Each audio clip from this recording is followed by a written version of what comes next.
मुश्किलों को रौंदना, मुश्किलों को रौंदना, आओ अपना अंदाज कर लें, और कल कभी आता नहीं, आज ही आगाज करने।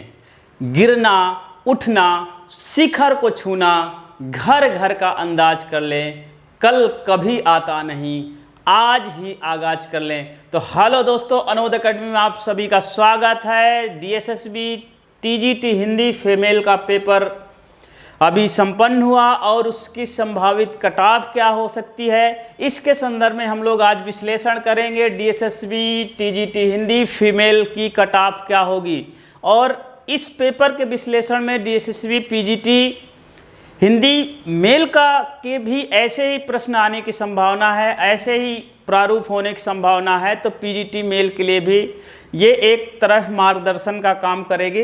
तो हम DSSB TGT Hindi female cut off 2021 के विश्लेषण के बिंदु ये होंगे। सर्वप्रथम हम देखेंगे TGT Hindi female post code 141/17 2019 की कट ऑफ क्या रही है, उसको हम समझने का प्रयास करेंगे। उसमें ये भी देखेंगे कितने कैंडिडेट्स ने फॉर्म भरे थे, उसकी कितनी कट ऑफ गई थी और कितनी पोस्टें।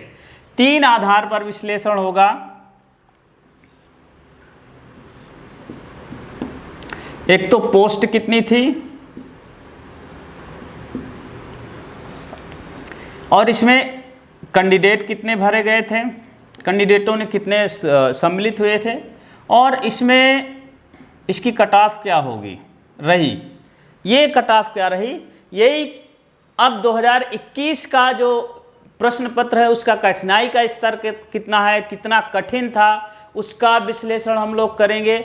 और अंत में देखेंगे कि 2021 के टीजीटी हिंदी की कट ऑफ क्या हो सकती है, संभावित कट ऑफ क्या हो सकती है। दोस्तों ध्यान रहे, देखिए इसी के आसपास आपकी कट ऑफ होने की संभावना है। तो वीडियो के अंत तक बने रहिए, वीडियो को लाइक करिए, शेयर करिए और चैनल को सब्सक्राइब करना ना भूलिए। दोस्तों मैं टीजीटी दिल्ली शिक्षा विभाग में पिछले 10 वर्ष से कार्यरत हूँ। मुझे किसी भी प्रकार का गुमराह करने का कोई इरादा नहीं है। आपको जो सटीक प्रमाणित जो है क्या कहते कट ऑफ हो सकती है वो बता रहा हूँ। और टीजीटी हिंदी पद पर ही पिछले 10 वर्ष से कार्यरत हूँ, हालांकि अब पीजीटी होने वाला हूँ, तो इसलिए आपको बिल्कुल सटीक विश्लेषण मिलेगा। आइए हम लोग एक एक करके देखते हैं इनमें आपका क्या कट ऑफ रहने की संभावना है। पहले हम देखते हैं टीजीटी हिंदी 2019 का क्या कट ऑफ रहा, उसको हम समझने का प्रयास करते हैं। दोस्तों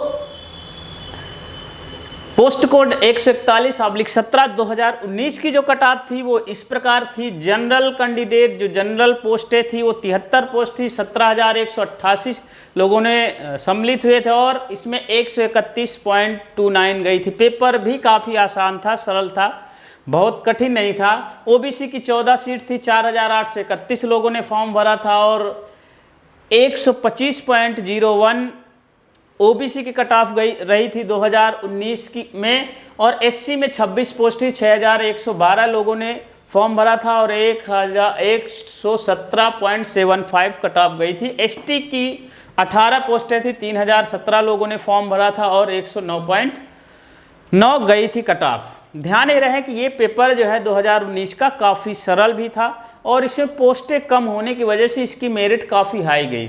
एक बहुत ध्यान देने योग्य बात है कि प्रायः जो है क्या कहते हैं ओबीसी की मेरिट काफ़ी कम रहती है, एससी से भी कम रहती है, लेकिन ये मेल में रहती है। जो पुरुष मेल कट ऑफ होती है वो सदैव एससी से भी कट ऑफ कम रहती है, लेकिन फीमेल कट ऑफ जो है इसमें देखो एससी से ऊपर भी रही है। तो आइए हम जो है 2021 की का जो पेपर था उसका विश्लेषण करें, उसका कठिनाई का लेवल क्या था उसको समझने का हम लोग प्रयास करते हैं। उसके बाद जो है उसकी जो कट ऑफ संभावित होगी उसको जानने का प्रयास करते हैं। डीएसएसबी फीमेल 2021 का टीजीटी हिंदी का जो पेपर था वो इस प्रकार था। इसमें कुछ ध्यान देने योग्य बात है कि कई बार बच्चे के लेवल के अनुसार से वो पेपर कठिन या सरल हो जाता है, लेकिन हमें ये समझने कि सामान्य रूप से ये समझें कि 2021 का पेपर बहुत ज़्यादा कठिन नहीं था, नॉर्मल था, बिल्कुल इजी लेवल था। लेकिन उसमें जो पहला फर्स्ट पार्ट था सामान्य अध्ययन के 100 क्वेश्चन आए थे, सेकंड पार्ट में जो है 100 क्वेश्चन थे हिंदी के। तो और इन दोनों के मिला के मेरिट बननी है, लेकिन इसकी अलग कट ऑफ आपको क्वालिफाई करनी पड़ेगी फर्स्ट पार्ट में। तो हिंदी के क्वेश्चन 20 थे, सामान्य थे, कुछ क्वेश्चन हो सकते कठिन, और अंग्रेजी के काफ़ी अच्छे लेवल के क्वेश्चन थे, उसमें कुछ कठिन क्वेश्चन थे, काफ़ी कठिन थे। और जीके भी 50% तो बिल्कुल इजी थे, नॉर्मल थे, और इसके बाद कुछ क्वेश्चन कठिन थे। गणित काफ़ी अच्छे लेवल के आई थी, कठिन था, और रीजनिंग भी सामान्य थी, बहुत ज़्यादा कठिन नहीं थी। फर्स्ट पार्ट तो कुछ ऐसे था, ये नॉर्मल है। और सेकंड पार्ट जो है क्या कहते हैं हिंदी का, फर्स्ट पार्ट में जिसके 60+ क्वेश्चन ले आया इसमें फर्स्ट पार्ट में, उसका अच्छा लेवल माना जाएगा। और सेकंड पार्ट जो है क्या कहते हैं, सेकंड पार्ट में 100 क्वेश्चन थे, इजी थे, इसमें 60-70 क्वेश्चन लाना आसान है। तो जिन लोगों ने इन दोनों पार्ट में अच्छा काम किया होगा वो चयन के दायरे में रहेंगे, उनका सिलेक्शन हो सकता है। इसलिए इस आधार पर हम देखते हैं कि 2021 की कट ऑफ क्या हो सकती है, उसे हम जानने का प्रयास करते हैं। हेलो फ्रेंड्स, दोस्तों, संभावित कट ऑफ 2021 की टीजीटी हिंदी फीमेल की कट ऑफ क्या हो सकती है, वो कैंडिडेट की संख्या और उसके पदों की संख्या और पेपर के लेवल 3 स्तर पर प्रभाव होगा। तो पेपर का हमने लेवल देख लिया, पेपर ज़्यादा कठिन नहीं था, सामान्य लेवल का प्रश्न था। अब इसमें देखेंगे सबसे इम्पोर्टेंट फैक्टर है पदों की संख्या और उपस्थित होने वाले छात्रों की संख्या। तो जनरल कैटेगरी में जो पोस्टें थी वो 310 पोस्टें थी। 310 पोस्टों के सापेक्ष 8,796 बच्चों ने फॉर्म भरा, वो अपीयर हुए, और 110 से लेकर 120 की कट ऑफ रहने वाली। क्यों रहने वाली 110? पिछले बार जनरल की 130 गई थी, क्योंकि वहाँ पोस्टें बहुत कम थी। इस बार पोस्टें बहुत ज़्यादा हैं, 310 पोस्टें हैं, कहाँ वहाँ 70-80 भी पोस्टें थे, 3 गुना, इसलिए कट ऑफ 110 और 120 के बीच रहने वाली है। ओबीसी की कट ऑफ 91 पोस्टें हैं, ध्यान रहे 91 पोस्टें हैं, और इसमें 3,739 कैंडिडेट हैं, जिसकी ओबीसी की जो कट ऑफ रहने वाली है 95 से 105 के बीच रहने वाली कट ऑफ। और एससी की जो पोस्टें हैं वो 39 पोस्टें हैं, और इसमें कैंडिडेट हैं 4,135। एससी की जो संभावित कट ऑफ रहने वाली है दोस्तों वो 100 से 110 के बीच में रहने वाली है। और एसटी की कट ऑफ, एसटी में 85 पोस्टें हैं, और 1393 मात्र 1393 बच्चों ने इसमें फॉर्म भरे हैं। तो इसकी एसटी की कट ऑफ बहुत कम जा सकती है, 80 से 90 भी जा सकती है, यहाँ 70 से 80 भी हो सकती है इसी कट ऑफ। और सबसे अलग आंकड़ा आ रहा है ईडब्ल्यूएस का, पहली बार आंकड़ा आ रहा है कि 26 पोस्टें हैं, मात्र इसमें 542 कैंडिडेट हैं।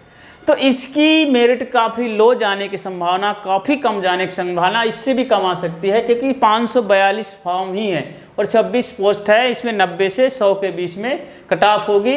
दोस्तों, ये संभावित कट ऑफ थी। आशा करता हूँ कि ये कट ऑफ आपको आपके मूल्यांकन के लिए आपको संतुष्टि प्रदान करेगी।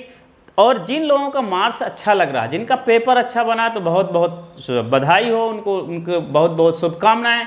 लेकिन जिनका मार्क्स अच्छा नहीं आया, जिनको कम मार्क्स या पेपर गलत होने की संभावना है, तो उन्हें भी हिम्मत हारने की ज़रूरत नहीं है। हमें आगे निरंतर मेहनत करना है, जहाँ पे कोई कमी हो उस कमी को दूर करके आगे बढ़ना है। दोस्तों, अनोद अकेडमी में हिंदी साहित्य के इतिहास की सीरीज, हिंदी व्याकरण की सीरीज के बहुत शानदार वीडियो उपलब्ध हैं। मैं आपसे यही अनुरोध करता हूं कि आप एक बार उन वीडियो को ज़रूर देखें, क्योंकि ऐसे गुणों का बखान करने से कुछ नहीं मिलेगा, लेकिन आप उन 1-2 वीडियो को जरूर देखें। सूफी काव्य देखें, संत काव्य देखें, वीडियो की एंड स्क्रीन में सभी वीडियो आपको उपलब्ध हो जाएंगे, इनको एक बार जरूर देखेंगे और अनोद अकेडमी से जुड़ने का प्रयास करिए, क्योंकि मैं टीजीटी हिंदी पद पर कार्यरत हूँ पिछले 10 वर्षों से, और उसका अनुभव का आपको लाभ जरूर मिलेगा।